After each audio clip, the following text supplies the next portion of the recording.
tardes a todos y a todas. Gracias por estar una vez más con nosotros y vamos a desarrollar una nueva masterclass de IMBS, International Maritime Business School, entidad formativa que lleva ya más de 12 años desde España y con alumnos, más de 5.000 alumnos en estos años de unos 20 países, prácticamente todos ellos de habla hispana, también algunos de habla portuguesa.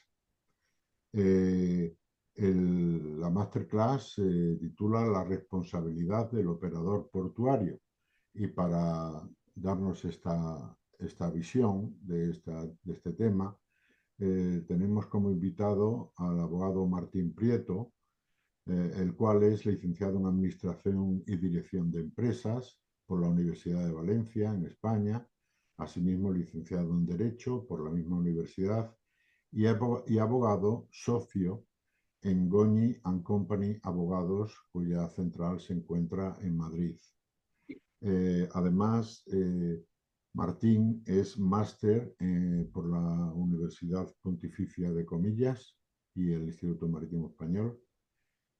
Tiene una gran experiencia no solamente como abogado, sino como docente, y creo que para todos va a ser una exposición muy interesante. Os queremos recordar que en el chat pondremos las redes sociales para que podáis conectar con nosotros y que además el que pueda, como sabéis, al finalizar, pues el que quiera disponer de un certificado gratuito, por supuesto, de la masterclass, lo tiene que solicitar. Ahora pondremos la información en el chat y también os pedimos que en la medida de lo posible, el que quiera y pueda, que comparta el certificado que le enviaremos. Sin más, vamos a comenzar, como decía. Martín, buenas tardes, bienvenido, muchas gracias. Antonio, buenas tardes, muchas gracias. Y bueno, pues cuando quieras, ya tenemos bastante alumnos que han ido entrando, así que cuando tú quieras y estamos atentos. Muchas gracias. Perfecto. Gracias, Antonio. En primer lugar voy a compartir la pantalla, que creo que ya está. A ver, ahora. Sí, perfecto. Muy bien, Antonio, pues muchas gracias. Primero, evidentemente, al IMBS agradecer esta oportunidad de estar aquí, a ti por la presentación y a todos los que habéis venido hoy por acompañarnos. Ya me ha comentado Antonio, hay mucha variedad de personas de distintos países. Creo que eso es muy enriquecedor.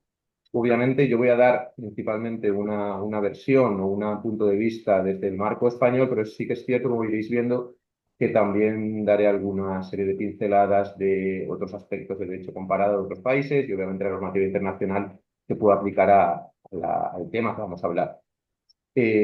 Obviamente, y según me ha comentado Antonio, hay un turno de preguntas al final, pero si en cualquier momento queréis realizar algún tipo de puntualización, pendientes de hacerlo. Y también en esa parte final, además de preguntas, si queréis plantear algún tipo de reflexión sobre el ámbito normativo que tenéis en vuestro determinado país, pues evidentemente también es más que bienvenido. Aquí se trata de que aprendamos todos. Yo el primero que estoy encantado de hacerlo, así que, como digo, sería un placer que también planteaseis o nos dierais una pequeña información de cuál es ese ámbito que tenéis en el país del que sois hoy. Como ya centrándonos un poco en lo que es la temática de esta presentación, como lo podéis ver en la diapositiva, y ya os ha comentado Antonio, se trata de la responsabilidad del operador portuario. ¿Por qué el operador portuario? En primer lugar, importante, queríamos hablar de cómo, hasta qué punto afecta todo lo que puede ocurrir dentro del marco del transporte marítimo de mercancías en los puertos. Y la realidad es que puede ocurrir muchas cosas. Al final, los puertos no dejan de ser el lugar de entrada y de salida de las mercancías y, por lo tanto, su grado de afección es muy alto. A partir de ahí, vamos a la segunda cuestión. ¿Qué pasa cuando ocurre algo? Y nos lleva a ese aspecto de la responsabilidad de ese operador portuario o operadores portuarios, como veremos a continuación. No tiene que por ser un único sujeto, sino que puede, evidentemente, tratarse de una pluralidad de ellos. En ese sentido, por entrar ya en aspectos más de introducción, es verdad que nosotros, yo creo que la mayoría, cuando tenemos una idea de qué puede ocurrir en un transporte marítimo de mercancías cuando se produce algún tipo de incidente, quizás lo primero que nos viene a la cabeza sería algún tipo de incidente parecido al que podemos ver en esta fotografía, es decir, grandes problemas como puede ser este, parece que ha podido ocurrir algún tipo de incidente debido a algún problema en la maquinaria del buque, por ejemplo, y que daña la mercancía. También podemos ver otros casos, puede ser este, que también parece como muy flagrante, muy vistoso, en el que se produce algún tipo de corrimiento por parte del barco, quizás por esas ideas que podemos ver muchas veces como pueden ser las posibles faltas náuticas, etcétera, es decir, algún tipo de error por parte de la tripulación del barco, como digo. Muchas veces tenemos esa idea de grandes incidentes, salen en prensa, salen multitud de artículos, pero la realidad en el día a día es que la mayoría de incidentes en relación con la mercancía se producen en el puerto, o sea, en un ámbito muy concreto, que es el ámbito portuario. Se producen, aquí tenemos alguna imagen, vemos como una serie de contenedores que se encuentran apilados, uno de ellos sufre un golpe cuando aún está en puerto. No sabemos aquí si en el origen o en destino, pero la realidad es que se ve claramente visible cómo hay una serie de daños en el contenedor cuando aún está en tierra, podríamos decir, no está en tránsito. Podemos tener otros ejemplos y se ve una carretilla, que es bastante habitual cuando la mercancía tiene algún tipo de transporte intraportuario, y es decir, dentro del propio puerto se traslada la mercancía de un lugar a otro y, por ejemplo, se produce algún tipo de desplazamiento, caída y se daña. ¿Qué ocurre en esos casos? Tenemos otros supuestos, tenemos aquí cuando se abre, que seguro que muchos que estén en el sector lo habrán visto, se abre un contenedor y lo primero que vemos es que de alguna forma la estiba de la mercancía se ha desplazado y hay daños importantes. ¿Cuándo se han producido estos daños? ¿En qué momento se han producido este problema, estos daños? Tenemos otros casos aquí, similar al de la primera imagen, en el que vemos como una serie de contenedores de distintas navieras están apilados en una terminal de grandes dimensiones y por alguna circunstancia se ha producido la caída de algunos de ellos que han hecho un efecto cascada y han producido importantes daños. Eso podría ser otro supuesto. Terminamos con otro de los supuestos habituales que se puede producir en un puerto, que es cuando por la gestión de la grúa en algún momento se produce unos daños en la infraestructura del puerto, a los propios contenedores, como decía. Esto al final es muy habitual, es decir, nos solemos quedar con la idea de los grandes daños a la mercancía que se producen en determinados transportes, que además a su vez pueden llevar aparejados una serie de daños medioambientales, etcétera. Es cierto que son supuestos en los que se producen los daños gravísimos, pero son contados. Al final, la realidad es que la mayoría de los daños a la mercancía se producen en el ámbito portuario. Por eso queríamos, y esa es un poco la idea de esta charla, de esta masterclass, plantear la idea de la responsabilidad del operador portuario. A partir de ahí, vamos a analizar una serie de puntos. El primero es, obviamente, hacer una pequeña introducción en la que vamos a comentar algunos aspectos que ya he adelantado en esta pequeña presentación con el listado de imágenes. Luego nos vamos a ir a los antecedentes internacionales. Creo que es importante ver qué convenios se aplican, qué convenios hay regulando la materia y a partir de ahí saber cuál es el espectro internacional, podríamos decir. Luego me voy a ir a la situación en España, que yo como abogado que ejerzo en España creo que puedo dar una visión más o menos detallada al respecto. También me parece interesante y he consultado con algunos compañeros una serie de apuntes de derecho comparado, es decir, ver cuál es la situación que tienen en sus determinados países. Obviamente, en este caso no podemos entrar en detalle en cada uno de ellos, pero sí que me parece interesante saber si regulan este determinado aspecto, como es la responsabilidad del operador portuario, y a partir de ahí cómo la regulan y qué serie de implicaciones tienen. Luego, en penúltimo lugar, nos iremos a una serie de supuestos prácticos. Eh, en ese sentido, he extraído una serie de sentencias, principalmente de audiencias provinciales españolas, que creo que puede ser interesante. Una en concreto es un caso que llevamos aquí en el despacho, que creo que puede ser muy interesante para desarrollar o ver en el lado práctico lo que voy a explicar de una forma más teórica en la parte inicial de esta masterclass.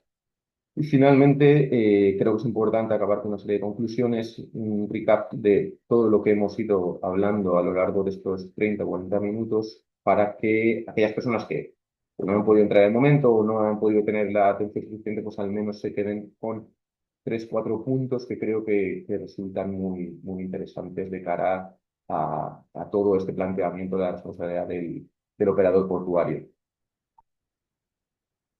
Empezamos, por tanto, con lo que sería la introducción, es decir, ¿qué consideramos? O sea, yo creo que aquí al final el primer punto es de qué se trata, cuándo ocurre, quién lo realiza, cuándo lo realiza y qué importancia o qué régimen se aplica en su caso, por seguir un poco los 5 puntos que tenemos aquí en esta primera apartado, en esta introducción. En primer lugar, importante saber que la manutención portuaria es obviamente un complemento indispensable al transporte marítimo. Se denomina muchas veces como una labor auxiliar al transporte marítimo. Pero no podemos olvidar, creo que es muy importante, que tiene sus propias reglas, tiene su propia autonomía. Evidentemente, y es compatible, puede ser auxiliar a esa labor principal, que sería el transporte marítimo de mercancías, pero tiene una serie de características muy concretas.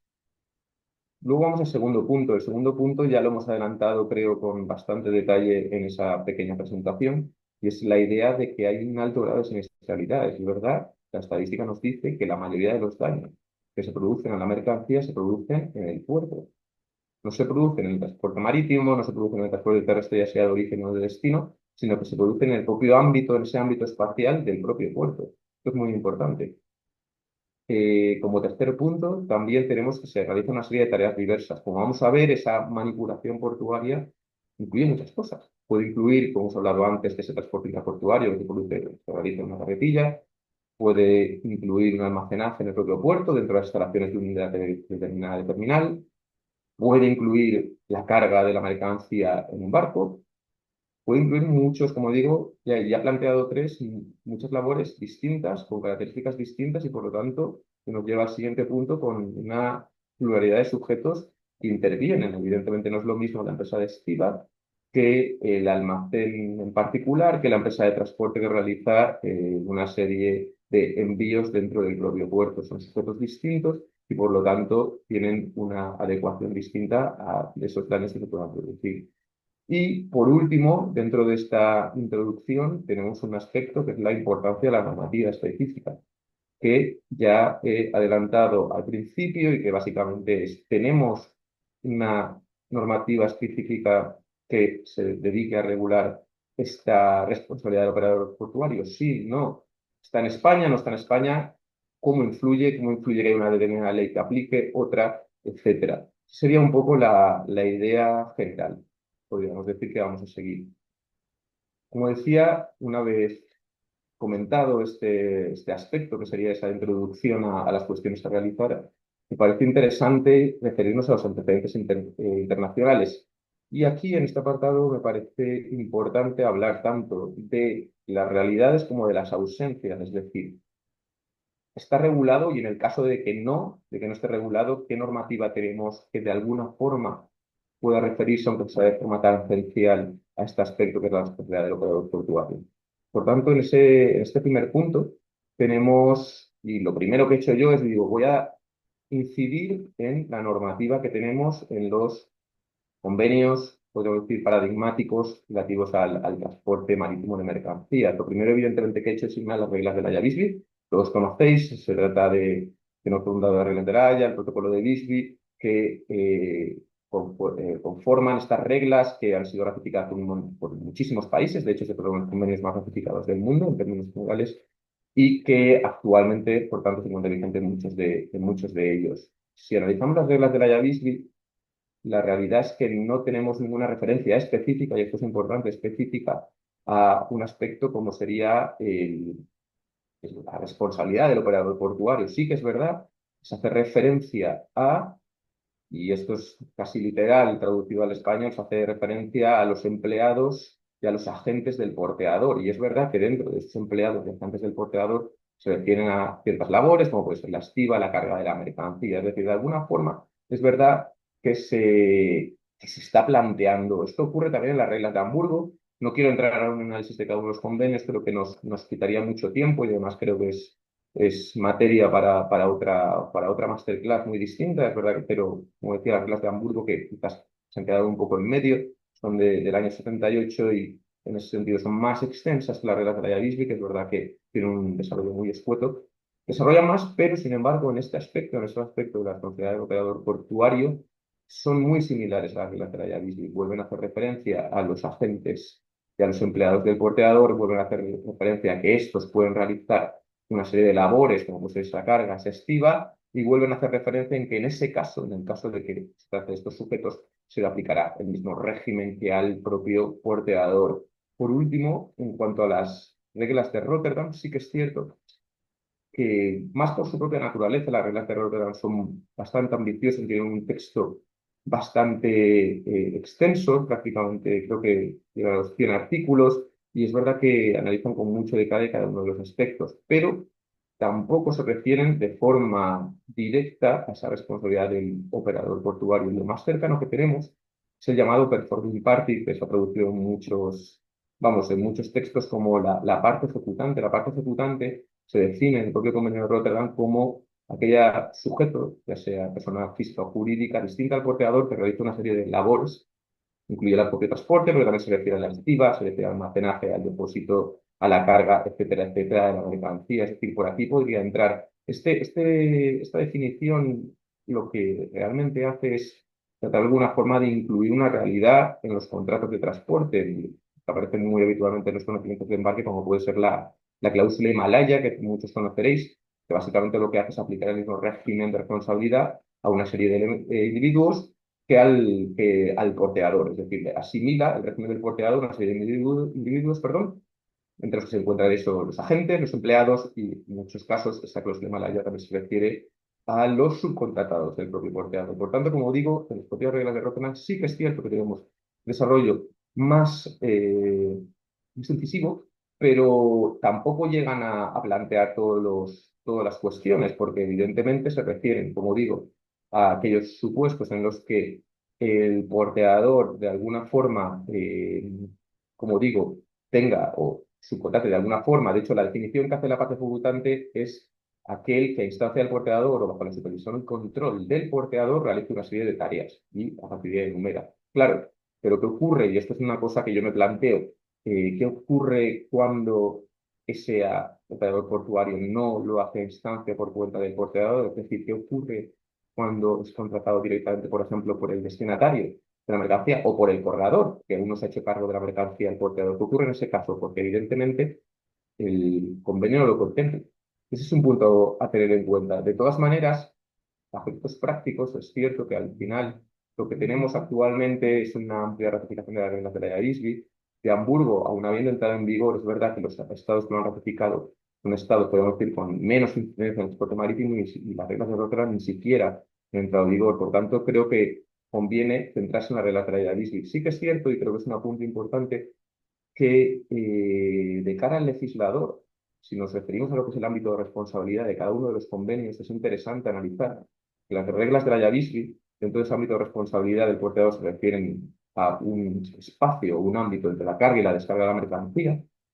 En el caso de las reglas de Hamburgo, se refieren a un espacio o un ínterin entre cuando toma el control de la mercancía en puerto el portador, perdón, y cuando deja de tener ese control en el puerto de destino.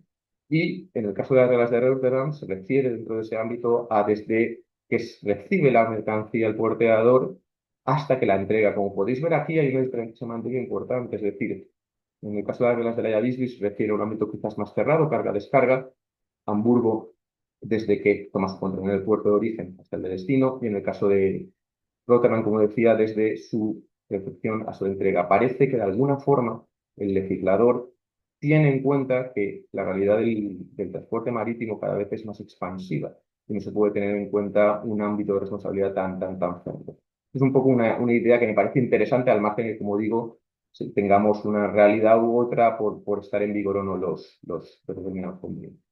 Por tanto, ese sería un poco el ámbito internacional en primer lugar, pero también creo que es fundamental referirse a un convenio de las Naciones Unidas sobre la responsabilidad de los empresarios de terminales de transporte, en el Comercio Internacional de Viena del 91, un convenio que sí que es cierto, que sí que se refiere de forma directa a estos operadores portuarios, es decir, aquí los define como operadores de medios de transporte, pero es cierto que el propio convenio, una vez enumera las labores que realiza, sí que se refiere a esa pluralidad de servicios, como puede ser almacenaje, como ser la carga, la estiba, etcétera, el transporte dentro de intraportuario, etcétera, etcétera. Es decir, sí que se refiere a la realidad de estos sujetos y a partir de ahí intenta desarrollar de forma lo más detallada y clara posible cuál es su régimen de responsabilidad.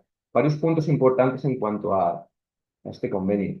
El primero es cierto que está firmado por España, pero no ratificado. De hecho, actualmente, si mal no recuerdo, solo hay 4 países que lo han ratificado. Se necesitan 5 para que entre en vigor. Por tanto, se nos llega al segundo punto, que es que no se ha producido esa entrada en vigor. Sí que es cierto, y en ese sentido, pese a no haber entrado en vigor, sí que ha tenido una función fundamental de cara al resto de normativas, y es que ha sido una fuente de inspiración para la elaboración de leyes nacionales. Lo ha sido para el caso de España, como desarrollaremos en unos momentos, también en otros casos, como por ejemplo el de Venezuela, y en el caso de otros países también ha tenido una incidencia clara a la hora de regular ese clausulado que tenemos a nivel, como digo, nacional. También es pionero en una serie de cuestiones que luego, como digo, han tenido su réplica en la normativa nacional de cada país, como puede ser la referencia a una serie de cuestiones relativas a las presunciones, es decir, cuando se presume que la mercancía se ha dañado mientras estaba bajo la custodia de ese operador o portuario o terminal de transporte. Por tanto, dándose esa presunción, cómo se articula la carga de la prueba de probar de que no ha sido así, cuáles son los plazos de prescripción. El plazo de prescripción que establece el convenio es de 2 años, veremos que en España también lo es, por ejemplo. En ese sentido, creo que tiene una serie de cuestiones interesantes. Es verdad que, como ocurre mucho con la normativa a nivel en el ámbito marítimo, es una normativa que quizás está un poco anticuada, por ejemplo, en el glosario de términos quizás no está tan adaptado a la realidad que tenemos ahora, es lógico, teniendo en cuenta que tiene más de 30 años este convenio, pero sí que es cierto que quizás es muy útil en una serie de aspectos, como puede ser el tema de las prescripciones, como puede ser también se refiere de forma particular al tema de la gestión de las mercancías peligrosas, cuando se produce algún tipo de daño en relación con este ámbito. Por lo tanto, como decía, creo que es importante por lo que ha supuesto, al margen de que a nivel práctico, como digo, no sea producido su entrada en vigor y por tanto no tenga una incidencia directa. Pero su influencia en la normativa nacional sí que ha sido muy, muy importante, como decía. Esto nos lleva un poco a la situación en España. La situación en España podemos dividirla principalmente en 2 aspectos. Tenemos por un lado el ámbito, podemos decir, del derecho público administrativo y el ámbito del derecho privado. Esta es una forma de generalizar, evidentemente, la normativa tiene una serie de particulares que puede mezclar estos 2 tipos, pero principalmente la Ley de Puertos y de la Marina Mercante, en su título sexto, se refiere a una serie de aspectos que, como digo, están más relacionados con el ámbito público administrativo. Se refieren a los servicios portuarios, se refieren a cómo se puede realizar este servicio portuario, que ya se adelantan las de licencias, cómo se puede concurrir para realizar este servicio, qué potestades tiene, por ejemplo, las autoridades portuarias para de algún modo limitar en cada puerto quién realiza estos servicios. Evidentemente es bastante extenso, es bastante detallado. No quiero entrar mucho en esto porque me interesa más en esta masterclass referirme al ámbito de la responsabilidad. Y además, esta normativa tiene una serie de particularidades debido a una sentencia del Tribunal de Justicia de la Unión Europea reciente que se refiere a las empresas de estiba y a las particularidades que tienen aquí en España y que de alguna manera modifica lo que tenemos en este título sexto. Por tanto, creo que esto es más interesante de cara vamos, una explicación, una masterclass futura. Me quiero centrar más en lo que sería el ámbito del derecho privado, en el que principalmente tenemos una cuestión o tenemos una normativa fundamental. Se trata de la Ley de Navegación Marítima y concretamente los artículos 329 a 338 de la misma. La Ley de Navegación Marítima española es relativamente reciente, entró en vigor en septiembre de 2014 y por tanto sí que tenemos una serie vamos, tenemos un desarrollo jurisprudencial importante, pero ya adelanto que es cierto que en algunos aspectos no se ha desarrollado de forma tan extensa como quizás a los abogados nos gustaría de cara a tener más seguridad jurídica. Pero en cualquier caso, esta ley, voy a seguir un poco el articulado a la hora de plantear una serie de elementos que creo que son claves para explicarla, para que conozcáis su contenido. Se refiere en primer lugar que la normativa, el régimen de responsabilidad del operador portuario, es de carácter imperativo. De hecho, textualmente la ley dice no puede ser modificado contractualmente en perjuicio del contratante de servicio. Es decir, que lo que establezcan las partes en un determinado contrato, perdón, no puede de alguna forma perjudicar, perdón, al que contrata este servicio. En el caso de que así sea, se tendrá por no puesta esta cláusula en particular y tendrá en consideración únicamente lo que establezca la normativa de la ley de navegación. Iremos a un caso práctico al respecto pronto para que podáis entender bien este punto que creo que es fundamental. Otro aspecto importante, ¿qué se entiende por manipulación portuaria? Aquí la ley hace una enumeración que os he trasladado tal cual. Se refiere a las operaciones de carga, descarga, estiva, desestiva, a bordo de los buques, recepción, clasificación, depósito, almacenamiento en muelle o almacenes portuarios y las de transporte intraportuario, así como labores conexas a las anteriores. Como podéis ver, se trata de una enumeración bastante extensa y que además la coletilla final, así como las labores conexas a las anteriores, deja la puerta abierta a que se incluye además otra serie de servicios o labores realizadas por estos operadores portuarios que, como podéis ver, tienen una definición bastante amplia, dado que son operadores portuarios aquellos que realizan cualquiera de estas actividades o incluso labores conexas a estas actividades que define la propia ley. Luego tenemos un aspecto que, como podéis ver, es heredado directamente del Convenio de Viena, que hemos hablado hace un momento, que es en relación con la responsabilidad del operador portuario, tenemos una presunción juris tantum en el caso de que haya una reserva por escrito en el plazo de 3 días laborables desde la entrega, 15 para los daños no aparentes. ¿Qué es una presunción juris tantum? Una presunción juris tantum es una presunción que se estima salvo que haya una prueba en contrario. Es decir, se presume salvo prueba en contrario. ¿Qué se presume aquí? Se presume que los daños a la mercancía se han producido mientras estaba bajo la custodia del operador portuario, salvo que el operador portuario demuestre lo contrario. Así se veía un poco la idea. ¿Cuándo? En el caso de de daños aparentes, es decir, aquellos que sí que son visibles en el momento en el que se hace algún tipo de entrega, estamos hablando de 3 días. En el caso de que no sean visibles cuando se produce esa entrega, tendremos 15. Esa es un poco la distinción. Es una forma de alguna forma, delimitar y facilitar esa determinación de la producción de los daños cuando la trazabilidad, perdón, no es tan sencilla. También veremos un caso que se refiere a este caso en concreto, a este supuesto, para que lo podamos entender mejor. Luego vamos a otro punto también fundamental dentro del transporte en general, no solo el marítimo, también el terrestre, en el aéreo, que es la idea de que en este caso, como ocurre con el porteador, el operador portuario pueda limitar sus responsabilidades. Es decir, en qué casos puede limitar y cuánto la puede limitar. Nos referimos, en cuanto a esta segunda cuestión, cuánto la puede delimitar. Se trata de 2 derechos especiales de giro por kilogramo de peso bruto afectado en caso de pérdida o daño. Y en el caso de retraso, 2,5 veces la remuneración correspondiente a la mercancía objeto de retraso, sin exceder la remuneración, perdón, pactada para la durabilidad de la remesa. Me voy a centrar más en el primer aspecto, en el caso de la pérdida o daño, que es lo más habitual. Y como podéis ver, se trata únicamente, realiza la distinción de 2 derechos especiales de giro por kilogramo.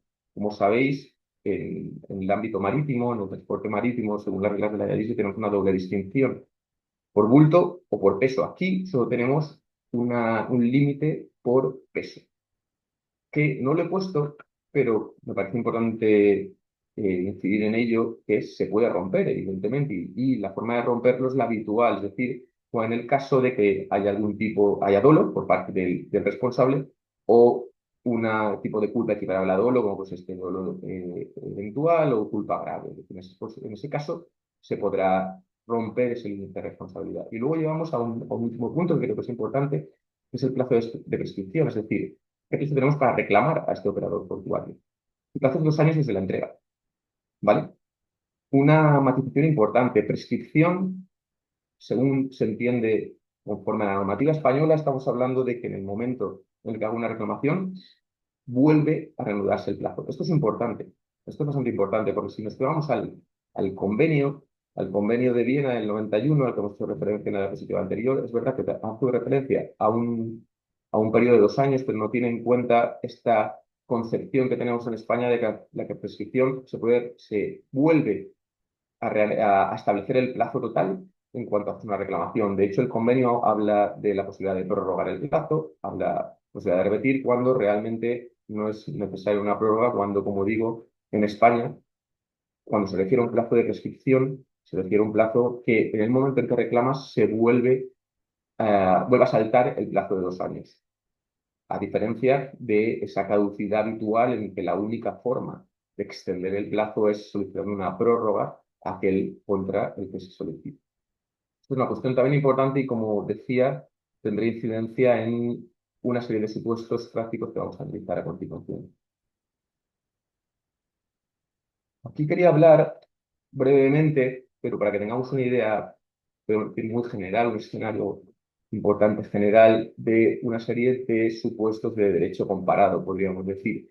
Me interesan tanto como las existentes como las ausentes, podríamos decir. Es decir, me interesa saber en una serie de países si tenemos una regulación específica y también en otra serie de países si no lo tenemos y por lo tanto qué podemos hacer para determinar esta responsabilidad del operador portuario.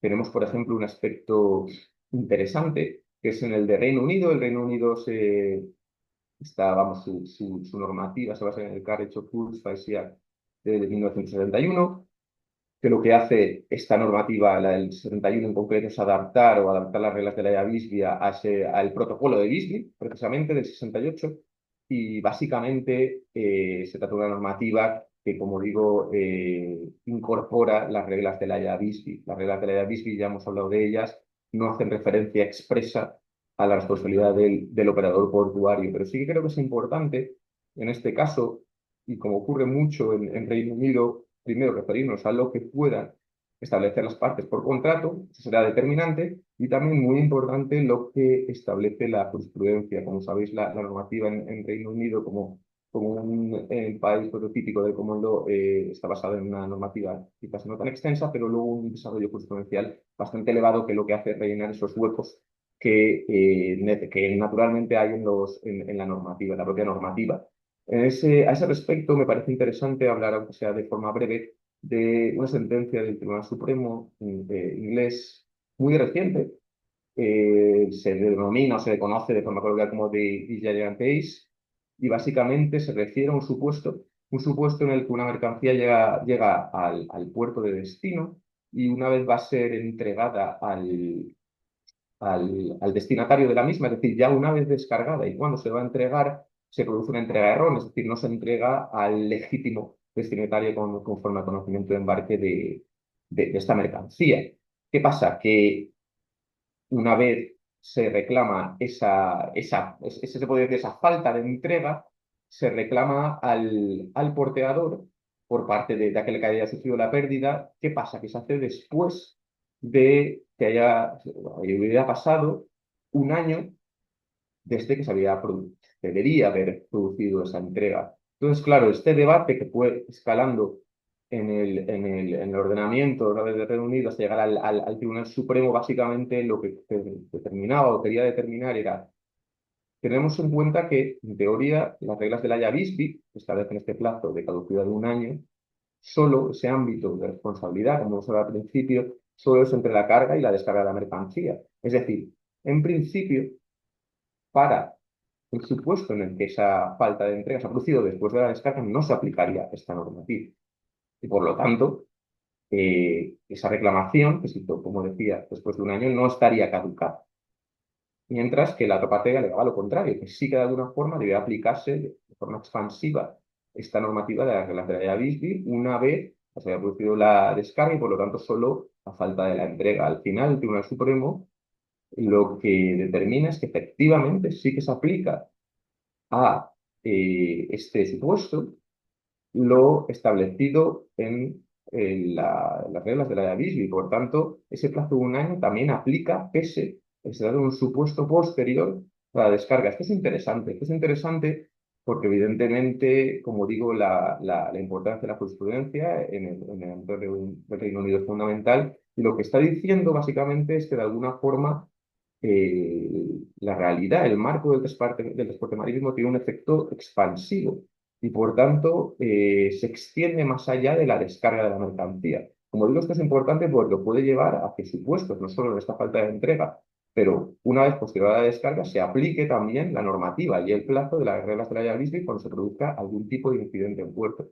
Esto obviamente, y hay que tenerlo muy claro, siempre se produzca dentro del marco de la ley inglesa, pero como digo, hay que tenerlo en cuenta porque de alguna forma lo que ha dicho el tribunal es que se expande esta labor, o sea, este ámbito de aplicación de las reglas de la ISBI, incluso para elementos posteriores a la descarga, como puede ser alguna serie de problemas que puedan producirse en puerto posteriores hasta descargar la mercancía.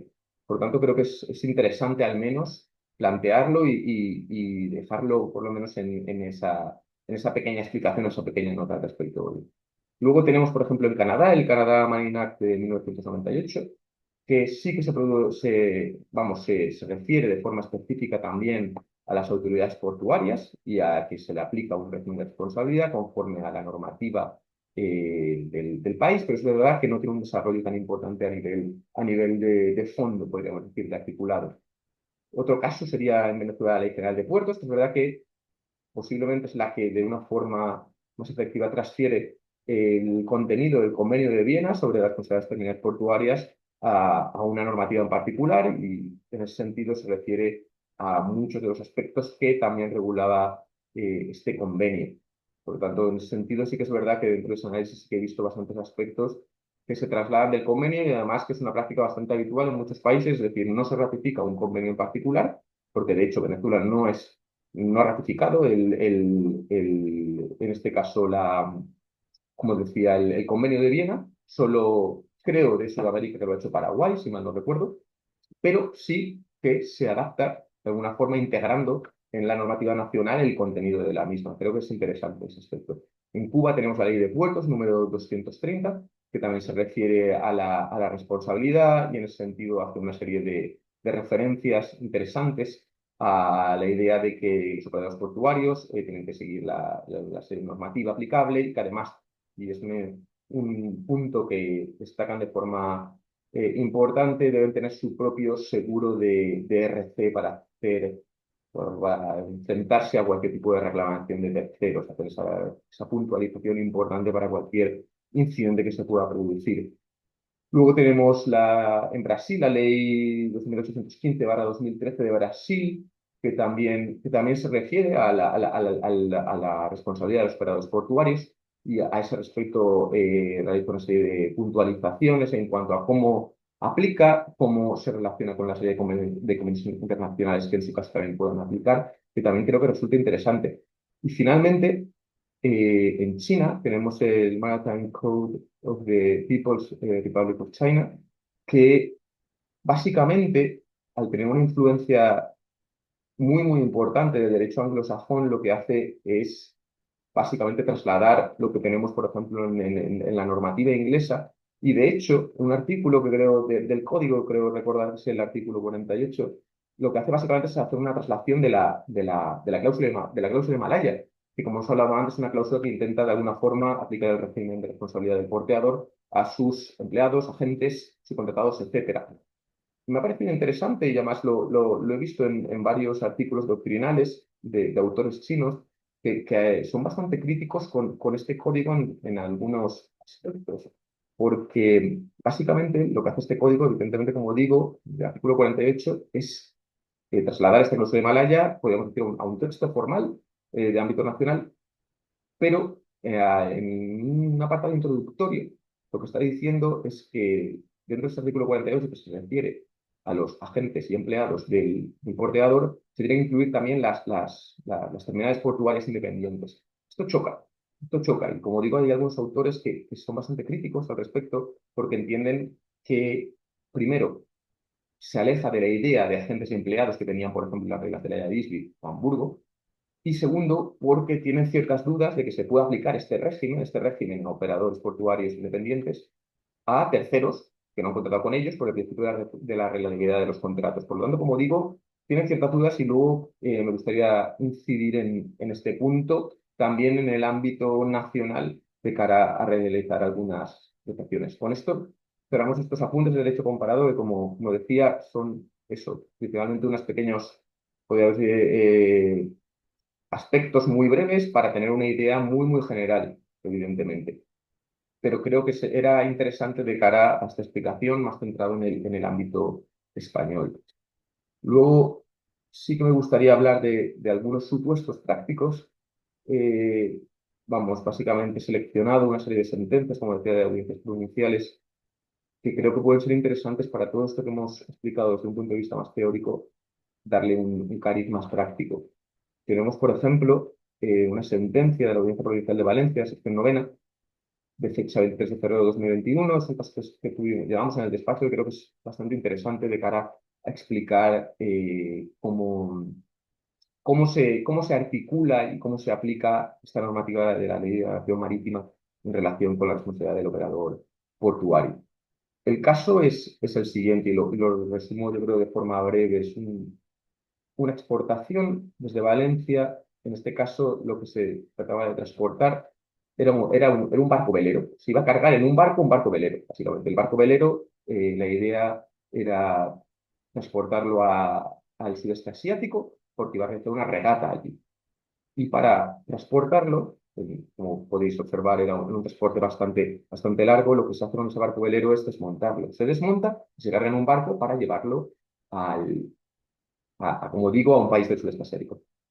¿Qué pasa? Que en el puerto de origen, en este caso era Valencia, mientras se estaba cargando este barco velero desmontado, mientras la grúa está cargando el mástil en el barco, se empieza a desplazar este mástil de forma muy violenta y empieza a golpear, a producir daños tanto en la grúa, con el evidente riesgo que suponía para la gente que estaba operando, y evidentemente el propio mástil queda bastante deteriorado.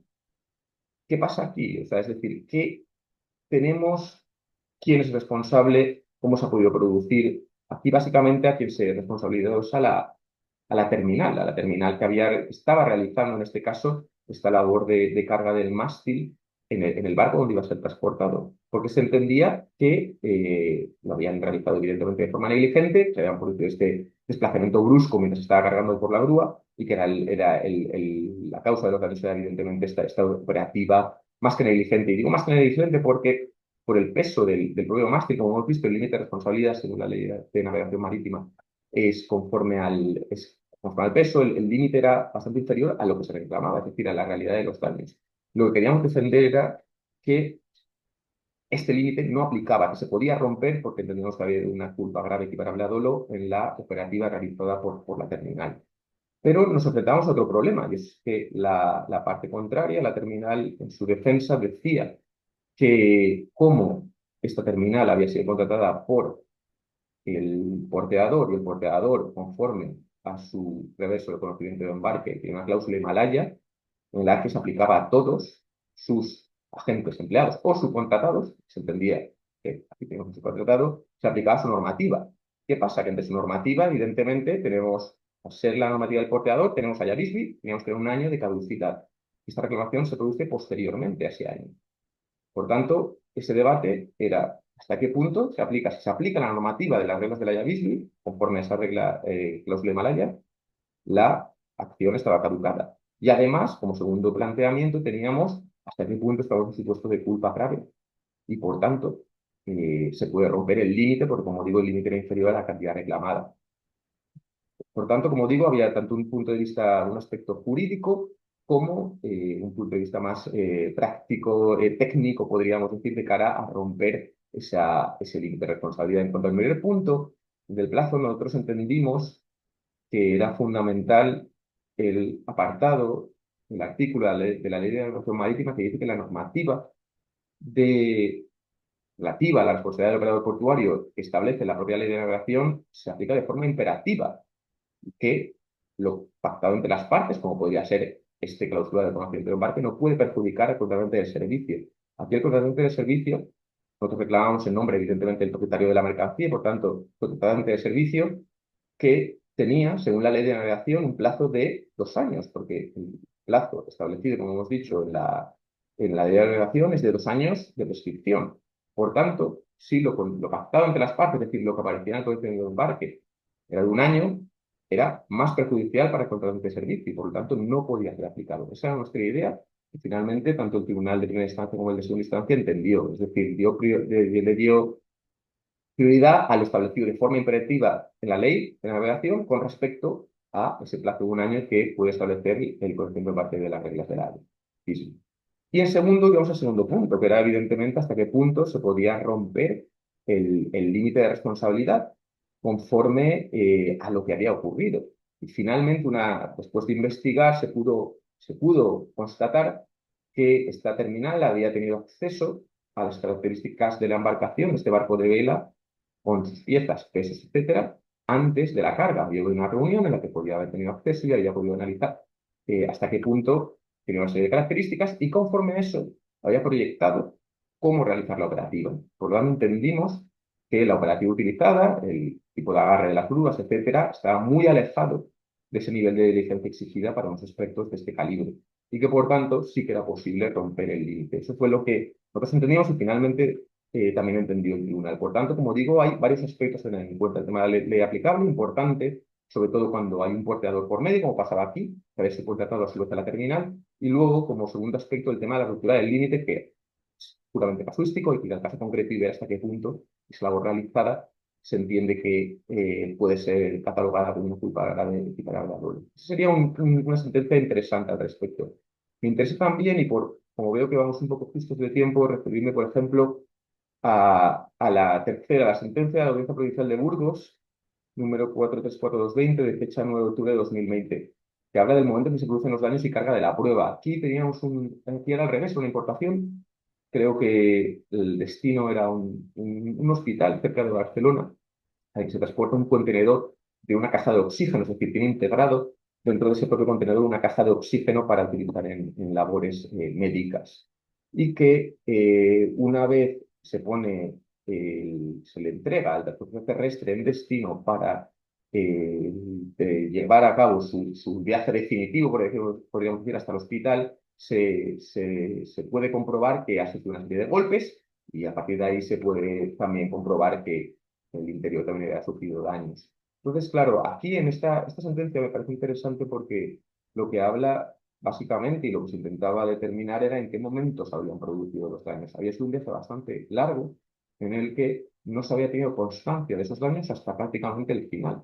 Y aquí entra en acción, podríamos decir, esa presunción de la que hemos hablado anteriormente que establece la ley de navegación marítima. Es decir, si dentro de los daños aparentes, dentro de los 3 días posteriores a la entrega a ese operador portuario, o 15 en el caso de que 15 días laborables en el caso de que no sean aparentes, se presumirá que había sido el responsable del operador portuario, porque la realidad es que aquí resultó bastante complicado por parte de las partes intervinientes, sus peritos, testigos, etcétera, determinar cuándo se había producido. Se había producido en origen, se había producido en la fase marítima, que había sido bastante extensa, en el puerto. Realmente no, era difícil saberlo. Entonces, claro, aquí vemos hasta qué punto realiza esa función la normativa a la hora de ayudar a realizar una serie de presunciones. Es decir, cuando no se sepa exactamente debemos acudir a estas presunciones y debemos tener en cuenta que si, como ocurría aquí, no había habido ningún tipo de reserva en origen, tampoco cuando se hace cargo el porteador marítimo, y si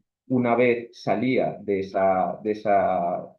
control del operador portuario, se debe entender que se ha producido los daños allí. De hecho, la carga de la prueba, y volvemos a esa presunción de tantum, la tenía el operador portuario que, como dijo la audiencia provincial, dijo primero el juzgado de instancia y luego la audiencia provincial, no fue capaz, teniendo esa carga de la prueba, de demostrar que la mercancía no se había dañado durante su periodo de custodia. Esa fue un poco la conclusión, es decir, no es que se haya podido confirmar por seguridad que se dañó durante su periodo de custodia, pero la realidad es que se presume que sí que es así. Y por tanto, al no poder demostrar que no lo ha sido, le corresponde o se determina su responsabilidad. Creo que es un punto interesante.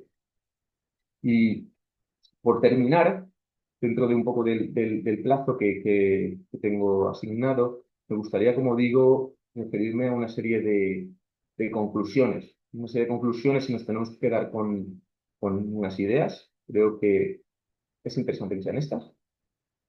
En primer lugar, como ya hemos reiterado, creo, a lo largo de la charla, importante en la manipulación portuaria que se trata de una actividad diversa y compleja. Ya lo hemos visto. No hay una única servicio de manipulación portuaria. Tenemos múltiples y muy diversos, muy distintos entre sí. Evidentemente no tiene nada que ver un transporte intraportuario con un almacenaje de unos contenedores dentro del propio puerto, con la carga de la mercancía dentro de un barco, ya sea directamente en bodega, por ejemplo, una carga a granel, ya sea de unos contenedores que se apilen dentro del propio barco. La casuística, la naturaleza de cada uno de estos servicios, como digo, es muy distinto y por lo tanto es difícil, y es verdad, en ese punto es difícil tener un régimen de responsabilidad que pueda tener en cuenta todos estos aspectos. Es cierto que no es sencillo. Por segundo punto, el régimen especial que tenemos en España, tras la entrada en vigor de la Ley de Navegación Marítima, como digo, establece un marco jurídico, establece de forma clara que se trata de normativa imperativa, ese régimen de responsabilidad del operador portuario, y que no podrá contractualmente de alguna forma establecer algo distinto siempre que perjudique a el que haya suscrito servicio, obviamente. En el caso de que sea más beneficioso, sí, pero no en el caso de que le perjudique, como en el caso que hemos visto en el que el plazo era menor en el conocimiento de embarque que en lo establecido en la propia ley, un año con respecto de caducidad con respecto a 2 años de prescripción, que es el asunto que hemos visto hace unos momentos. Importante también delimitación de responsabilidad según lo pactado en el contrato. Hay muchos aspectos evidentemente distintos y por lo tanto lo ideal es que el contrato que en su caso se tenga con la autoridad portuaria, ya sea el porteador no se subcontrate, ya sea un cargador destinatario que tenga esa relación directa, establezca que corresponde a cada persona. Como digo, esto es lo ideal y para los abogados es lo ideal, pero es cierto que muchas veces ni siquiera existe ese contrato. Como ni tenemos algún tipo de factura acreditativa, ni siquiera tenemos un contrato marco que nos permita saber qué corresponde a cada cual y, por tanto, quién es responsable de cada cosa.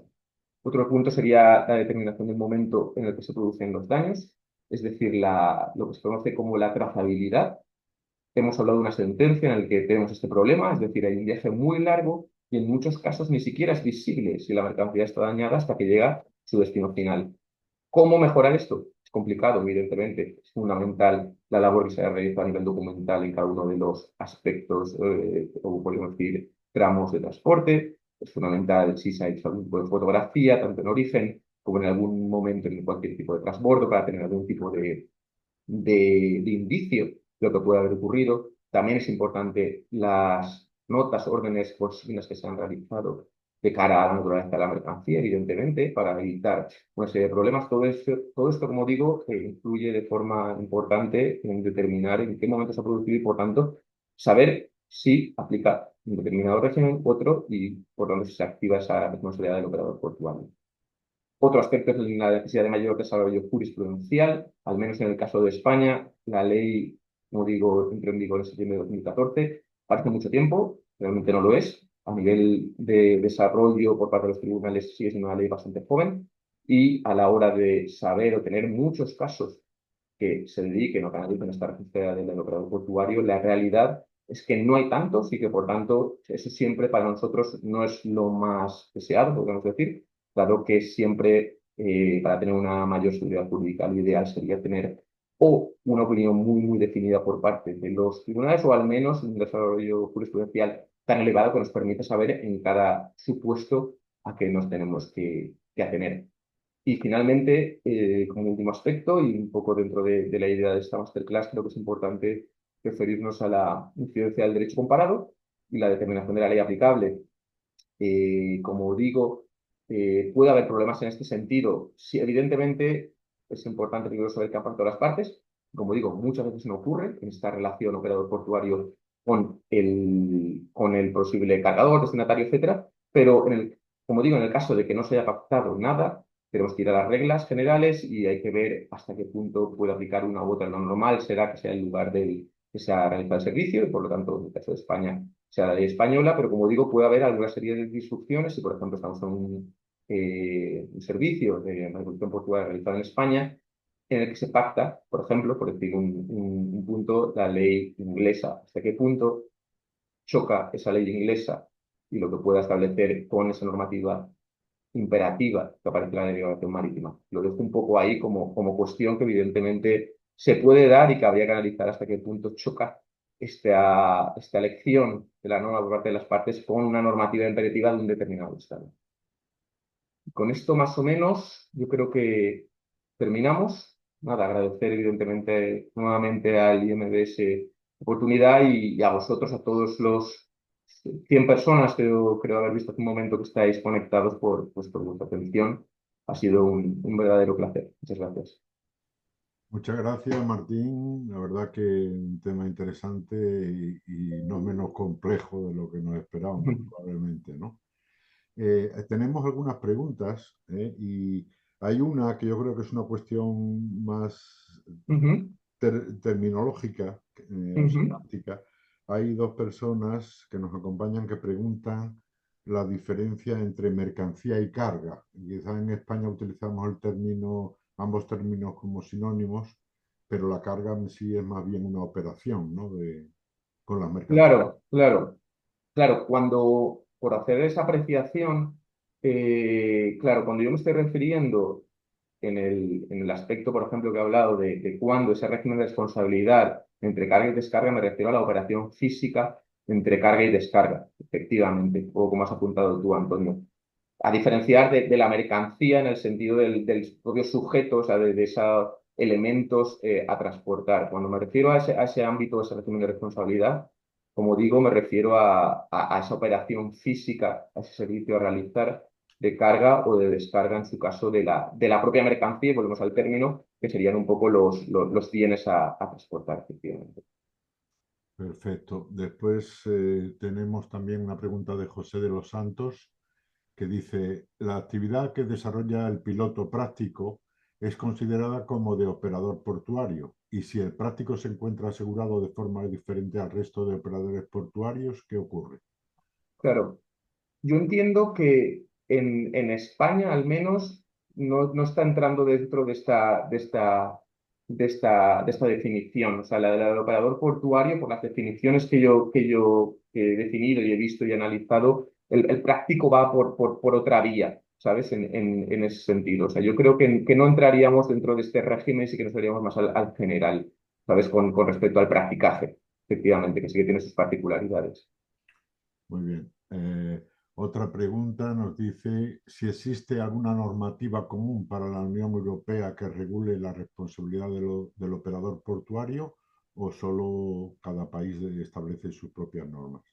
Hasta donde yo sé, lo único que tenemos es este convenio que no está en vigor, que no sería para la Unión Europea, evidentemente, sería a nivel internacional. Y a partir de ahí, a nivel de puramente de este ámbito privado, podríamos decir, de responsabilidad del operador portuario, ya tenemos las referencias. De hecho, la propia Ley de Navegación Marítima, en su exposición de motivos, cuando habla de esta responsabilidad del operador portuario y de sus artículos que lo regulan, indican de forma muy clara que su inspiración ha sido este convenio de las terminales portuarias de Viena en el 91, que básicamente ha sido una forma de trasladar parte de su contenido a la normativa nacional.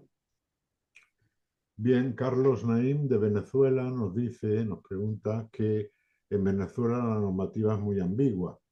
Al registrarse el operador ante el puerto, presenta unas pólizas de responsabilidad civil contra terceros, Ujú, de responsabilidad laboral y fianza de fiel cumplimiento. Eh, pero no hay más normas que regulen la responsabilidad del operador portuario, es decir, simplemente una póliza de responsabilidad civil.